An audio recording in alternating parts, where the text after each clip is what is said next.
Blake here, folks. Today we're going to be doing Ask a Fool, where I answer your important investing questions you posted to us on the internet. And today I'm going to be looking at a question over 3D Systems. It's from Jan Mitchell Johnson. Wants to know, what's your take on 3D Systems? Well, 3D Systems is a complicated company. Basically, to put it in a nutshell, it's a vertically integrated company put together by a multitude of acquisitions over the past several years. They do about everything from software to industrial printers to service centers. But where do they make money at? Well, their revenue, 45% of it comes from printers, and this is of the most recent quarter. 24% comes from materials. That's the materials they sell to use in their printers. And 31% comes from services. You know, they have those service centers where you can send your designs to them and 3D Systems will print them out for you. The highest margin business where they make the most actual profits is from materials. Service profit margins have decreased recently and printers have increased. Both of those margins are around 43 to 46% for services and printer sales. Materials is much higher at 73% profit margin. So as you can see, the company really wants to sell a lot of those very valuable materials to use in their printers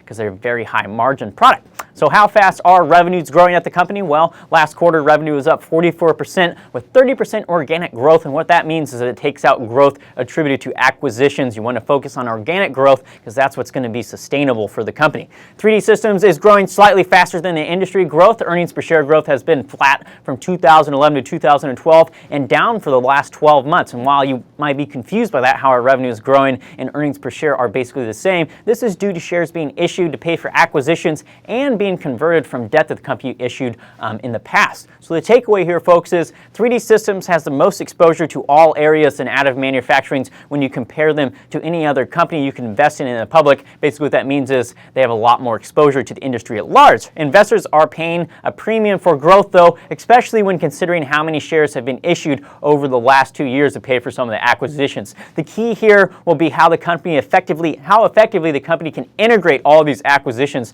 they have done over the past several years. Investors should keep an eye on 3D Systems' organic growth and make sure it's over the industry average. You want to see them outperform the industry. Also, look to make sure material revenue increases as it shows folks are actually using the printers and it's that great higher margin business. This was a much smaller proportion than normal last quarter, and you'd like to see that normalize going forward through the rest of the year. The company is still too expensive for my taste personally, and considering dilution and integration challenges, it's too risky a bet for me and my personal portfolio, but that doesn't mean it shouldn't be for you. I always encourage investors when they're looking at a high growth industry like 3D printing and 3D Systems in particular, maybe you just buy a small portion to get you interested in dollar cost average over time. When you're dealing with these high flying stocks, it's never a good idea to make a huge purchase up front. That's all I have for you today on 3D Systems, folks. Thanks for watching, and Fool on.